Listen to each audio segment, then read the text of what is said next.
بتاؤں برکتیں؟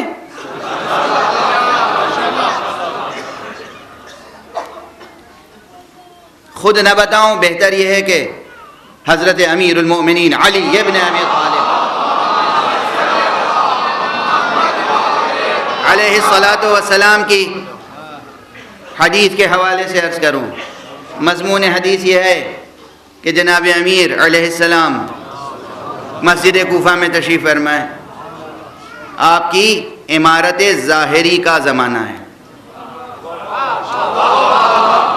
ورنہ وہ صرف 4 سال امیر المومنین نہیں رہے، وہ تو امیر المومنین پیدا ہی ہوئے تھے۔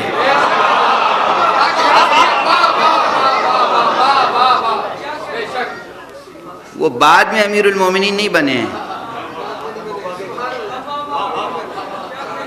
وہ خود ساختہ امیر المومنین نہیں ہیں۔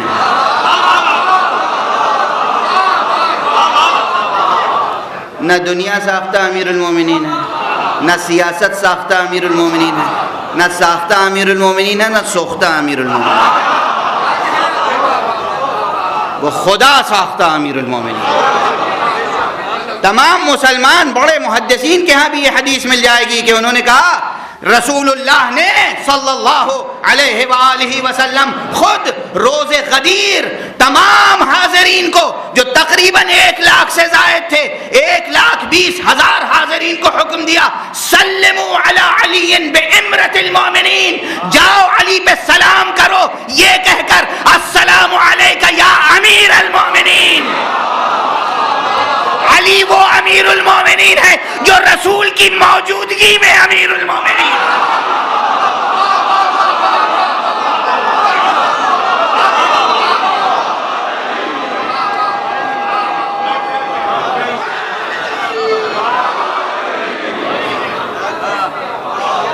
سلموا، سلام کرو، علی علی بامرۃ المؤمنین، علی پہ سلام کرو یہ کہہ کر السلام علیک یا امیر المؤمنین۔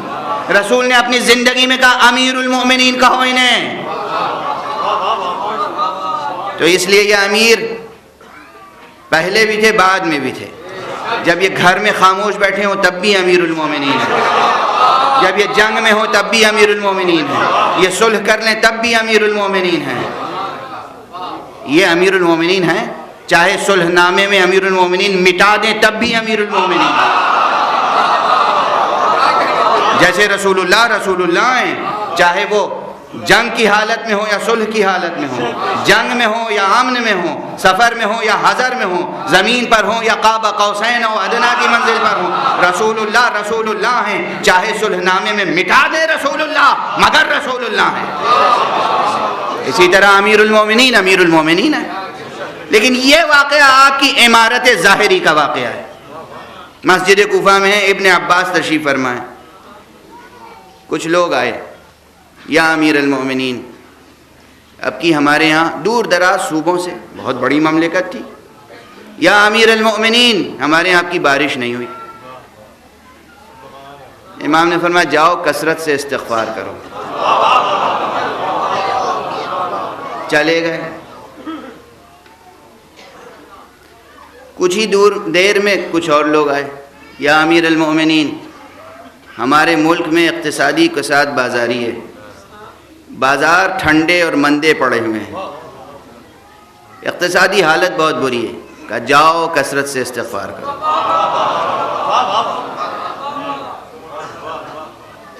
کچھ دیر نہیں گزری تھی کہ کچھ لوگ اور آ گئے، یا امیر المؤمنین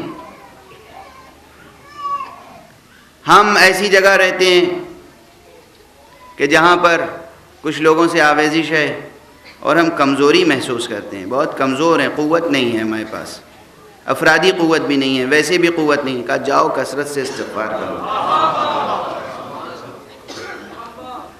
ایک شخص آیا تنہا، اس نے کہا یا امیر المؤمنین چراغ راہ میں فقیر ہوں، محتاج ہوں، مفلس ہوں، جو کچھ تھا ختم ہو گیا، کیا کروں؟ کہا جاؤ کثرت سے استغفار کرو۔ پھر ایک شخص آیا، کہا یا امیر المؤمنین میں شادی شدہ ہوں، عرصہ گزر گیا، اولاد نہیں ہوتی، کہا جاؤ کثرت سے استغفار کرو۔ اب جب یہ چلا گیا تو ابن عباس سے رہا نہیں گیا. کہا مولا امیر المومنین یہ بتائیے کہ آج آپ سب کو ایک ہی نسخہ دے رہے ہیں. روایت ہے سب کو ایک ہی نسخہ. امام مسکرائے اور کہا تم نے قرآن نہیں پڑھا؟ سورہ نوح کی تلاوت نہیں کی؟ سورہ نوح میں قرآن میں پروردگار عالم ارشاد فرماتا ہے کہ فَقُلْ تَسْتَغْفِرُوا رَبَّكُمْ إِنَّهُ كَانَ غَفَّارًا يرسل عليكم السماء مدرارا ويمددكم بأموال وبنين ويجعل لكم جنات ويجعل لكم انہارا. تم استغفار کرو، پروردگار بڑا غفار ہے اور وہ ایسا غفار ہے کہ جب تم استغفار کرو گے تو وہ پانی برسانے والا ابر بھیج دے گا. یرسل السماء علیکم مدرارا، وہ بارش برسانے والا ابر بھیجے گا، اور وَيُمْدِدْكُمْ تمہاری مدد کرے گا، بِأَمْوَالٍ مال سے، وَبَنِينَ اولاد سے، وَيَجْعَلْ لَكُمْ جَنَّاتٍ تمہارے لیے ہرے بھرے باغ قرار دے گا، وَيَجْعَلْ لَكُمْ أَنْهَارًا اور پانی سے چھلکتی ہوئی نہریں بنائے گا. وہاں قحط تھا، میں نے کہا استغفار کرو. وہ اولاد نہیں رکھتا تھا، میں نے کہا استغفار کرو. وہاں بازار ٹھنڈے پڑے تھے، میں نے کہا استغفار کرو. ابن عباس نے کہا یا امیر المومنین اس وقت آپ کی زبان سے یہ آیت سن کر ایسا لگا جیسے آج پہلی بار یہ آیت پڑھ رہا ہوں.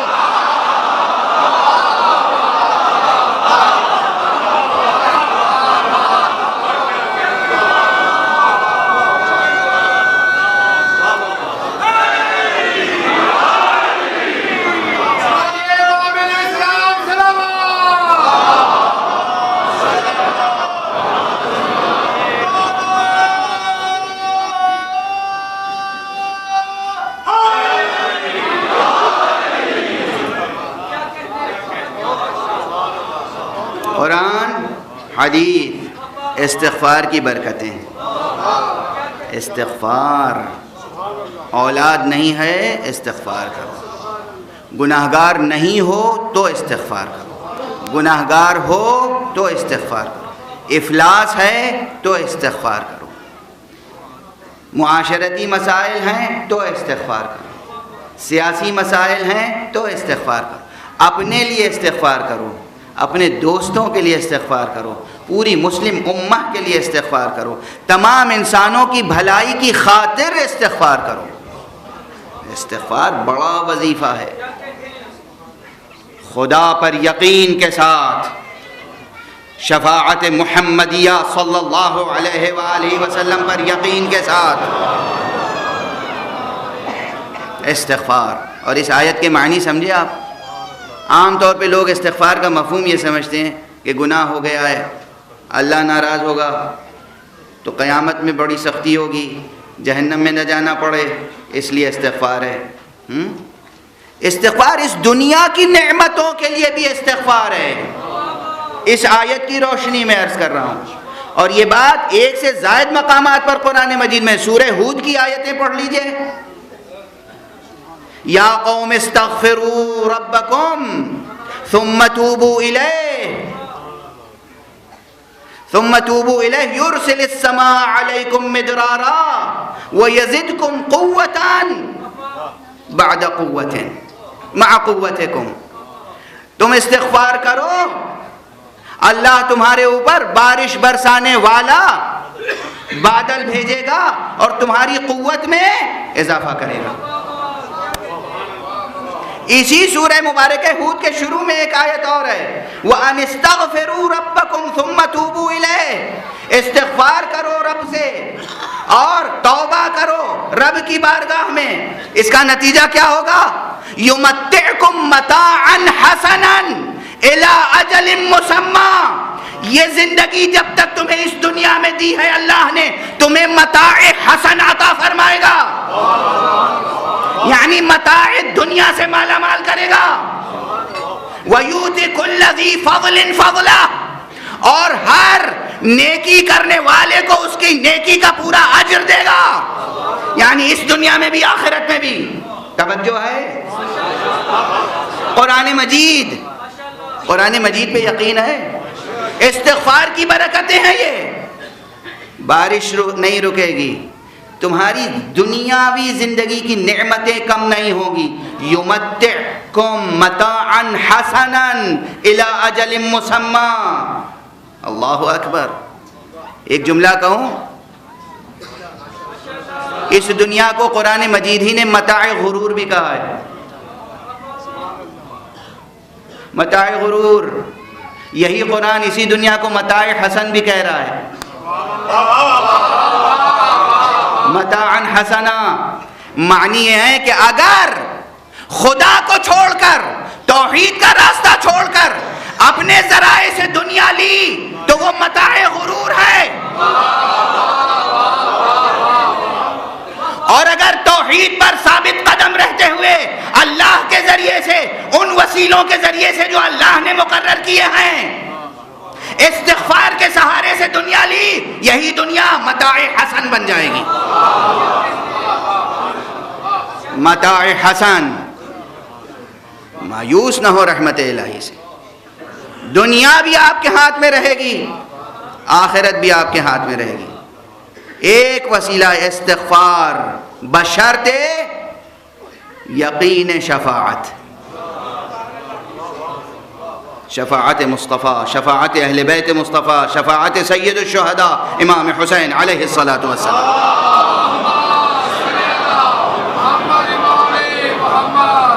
بس گفتگو اب کی نہیں جا رہی ہے، اس لیے سمیٹ دیتا ہوں. تقریباً پیغام کسی حد تک اجمالاً تو آپ تک پہنچ گیا. استغفار ہر حال میں کریں. بہتر ہے ہر نماز کے بعد کریں. بہتر ہے باطہارت کریں. ہمیشہ باطہارت رہیں. ہمیشہ باطہارت رہنا مستحب ہے، اللہ کو پسند ہے. ہمیشہ باوضو رہیں، لیکن اگر کبھی ایسا ہو کہ باوضو نہیں ہیں یا حالت طہارت نہیں ہے، انسانوں میں پوری صنف ہے جس میں مجبوراً قہری طور پر حالت طہارت نہیں رہتی، پھر بھی استغفار کریں، ذکر خدا کریں. اللہ سبحانہ و تعالیٰ کا یہ کرم ہے کہ اس نے ہر حال میں اپنا نام لینا جائز قرار دیا.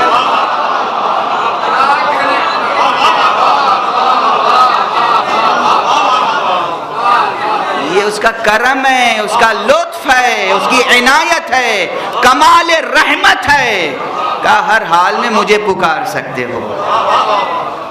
ہر حال میں پکار سکتے، عورتیں ہوں مرد ہوں، ہر حال میں استغفار جاری رہ سکتا ہے. ہر حال میں استغفار کریں، مگر بس یہ یاد رہے شرک نہ ہو، نہ ایمان کی سطح پر نہ عمل کی سطح میں. وابستگی ہو دامن ختم نبوت سے، وابستگی ہو دامن ولایت سے، یقین آخرت ہو، جنت کا یقین ہو، جہنم کا یقین ہو. متقین کی پہچان یہ ہے. اب وقت نہیں ہے، نہج البلاغہ میں جو امیر المومنین علیہ الصلوۃ والسلام نے متقین کے اوصاف بیان کیے ہیں، ان اوصاف میں یہ ہے. اب طاقت ساتھ نہیں دے رہی ہے، سکت نہیں ہے، بس ایک جملہ کہہ رہا ہوں. انہوں نے کہا متقین کی صفت یہ ہے کہ انہیں جنت پر ایسا یقین ہے کہ وہ جنت کو گویا اپنی آنکھوں سے دیکھ رہے ہیں، اور اہل جنت کو جنت کی نعمتوں سے متمتع دیکھ رہے ہیں. جہنم کا ایسا یقین ہے کہ وہ جہنم کو گویا اپنی آنکھوں سے دیکھ رہے ہیں، اور اہل جہنم کو اس میں معذب حالت میں دیکھ رہے ہیں. یقین کی یہ کیفیت ہونی چاہیے. اور جنت و جہنم کیا ہے سننا ہو اگر تو بس ایک شعر میں نے شاید کل یا پرسوں کی تقریر میں پڑھ دیا تھا عربی کا، بڑا لطیف، بڑا مرصع، بڑا عجیب و غریب قصیدہ ہے. بڑا عجیب و غریب قصیدہ ہے. ہا علی بشر کیف بشر ربہ فیہ تجلی وظہر. اسی قصیدے کے اشعار ہیں. کہتے ہیں کہ هو والمبدأ شمس وضیاء هو والواجب نور وقمر. اسی میں آگے بڑھتے بڑھتے کہتے ہیں، فرماتے ہیں کہ حبہ مبدأ خلد و نعیم، بغضہ مبدأ نار و سقر۔ علی کی محبت وہ ہے جو جنت تخلیق کرتی ہے، علی کا بغض وہ ہے جو جہنم کے شعلے بھڑکاتا ہے۔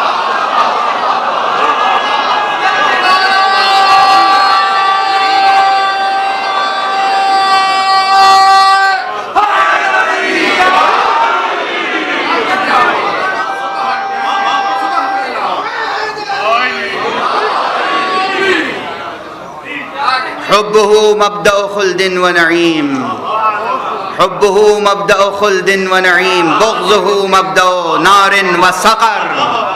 اور اس کے بعد ایک شعر اور عجیب و غریب کہہ گئے ہیں۔ بہرحال اب دامن وقت میں گنجائش نہیں، اب سمیٹتا ہوں بیان کو۔ بس اب یاد رکھیں کہ ان کی محبت بہشت ہے،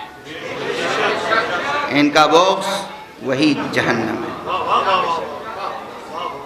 اسی لیے تو ہم کہتے ہیں کہ ان پر آنسو بہانے سے جہنم خاموش ہو جاتا ہے۔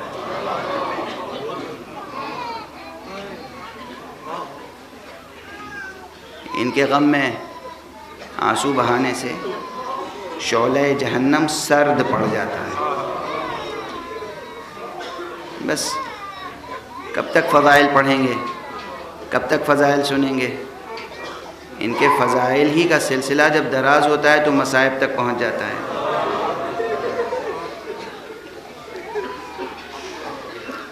آج شبیہ تابوت برآمد ہوگی۔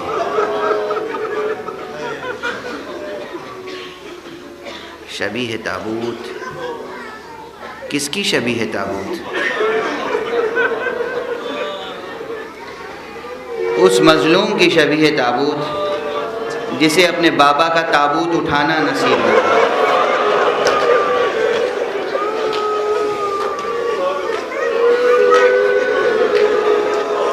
بس عزیزان گرامی، بس اب وقت گریہ ہے، وقت ماتم ہے۔ اب مجھ سے توقع نہ رکھیے دیر تک بیان کر سکوں گا۔ یہ صدمہ امام کو کب تک رہا، کتنا رہا؟ بار بار سنتے ہیں، کل بھی میں عرض کر چکا ہوں کہ جب اپنے بابا کے لاش بے گور و کفن کے سامنے سے گزرے ہیں تو چہرے کا رنگ متغیر ہو گیا،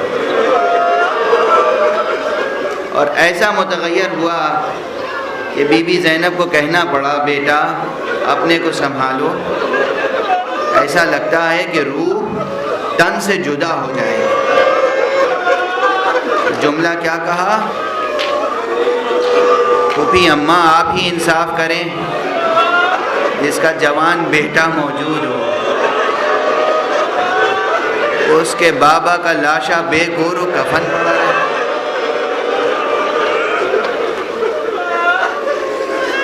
یہ صدمہ سرکار زین العابدین کے قلب پر کب تک رہا؟ بس اب چند جملے 2-3 الفاظ میں گفتگو ختم ہو جائے گی۔ آپ ماتم کریں گے، آپ گریہ کریں گے، آپ پرسہ دیں گے۔ یہ کب تک صدمہ رہا؟ بہت سے صدمے تھے امام کو۔ یاد ہوگی وہ روایت بھی کہ جب آپ کے ایک چاہنے والے نے کہا ہے کربلا کے واقعے کے برسوں بعد آقا کب تک گریہ کریں گے؟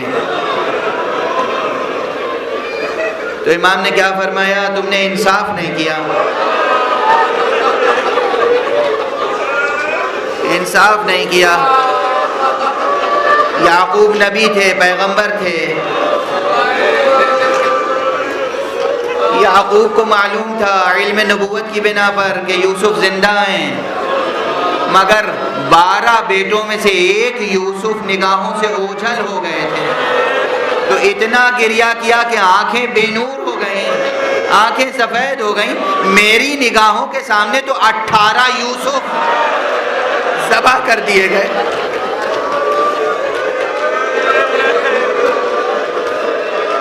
اجرکم علی اللہ،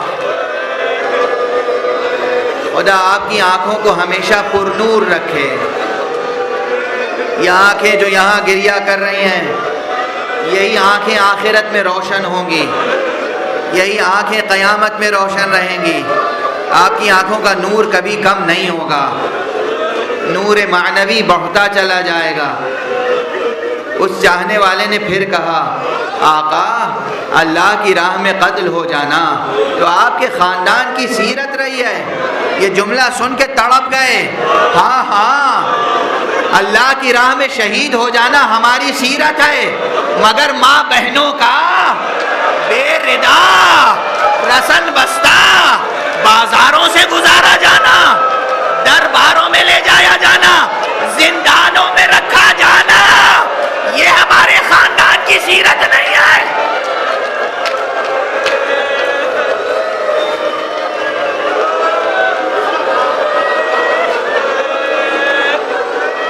یہ یاد کر کے تڑپتے تھے. اور جب کوئی پوچھتا تھا آقا سب سے زیادہ اذیتیں کہاں گزری، تو کیا فرماتے تھے؟ الشام الشام الشام. اس لیے کہ شام میں بہت مصیبتیں دیکھی. ایک طرف ماں بہنوں کو بھرے دربار میں بے ردا دیکھا، اور اس کے علاوہ کیا دیکھا؟ بس یہ روایت بیان کرتے ہوئے امامہ سر پہ بار ہے، مگر چونکہ میں نے کہہ رکھا ہے جیسے ہی امامہ اتاروں گا شبیہ تاموت برآمد ہو جائے گی، اس لیے میں ایک علامتی طور پر ضبط کر رہا ہوں. یہ جملہ کہتے ہوئے کیا کیا دیکھا سید سجاد نے اپنی آنکھوں سے؟ یزید کافر تخت پر ہے، یزید لعین تخت پر ہے، سر امام دشت طلا میں، ہاتھوں میں ایک چھڑی ہے جس سے لب و دندان حسین سے بے ادبی ہو رہی ہے، اور امام کیا تڑپے.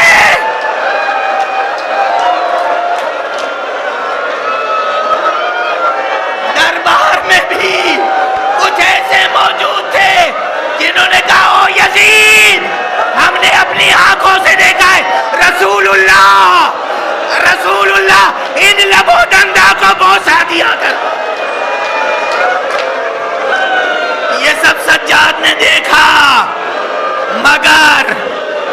مگر جب خود سید سجاد کا آخری لمحہ آیا، جب آپ کو زہر پلا دیا گیا، زہر کے اثر سے آپ کی حالت متغیر ہوئی، شہادت کا لمحہ قریب آیا، پورے کنبے کو قریب بلایا، بلانے کے بعد وصیتوں کا سلسلہ شروع ہوا. تفصیلی وصیتیں ہوتی ہیں معصومین کی، توحید سے متعلق وصیت، نبوت سے متعلق وصیت، شریعت سے متعلق وصیت، طریقت سے متعلق وصیت، حقیقتیں بیان کرتا ہے معصوم، القائے نسبت کرتا ہے اپنے بعد آنے والے معصوم سے. سب کچھ جب کر چکے تو ایک مرتبہ بیٹوں سے کہا مجھے زمین پر لٹا دو.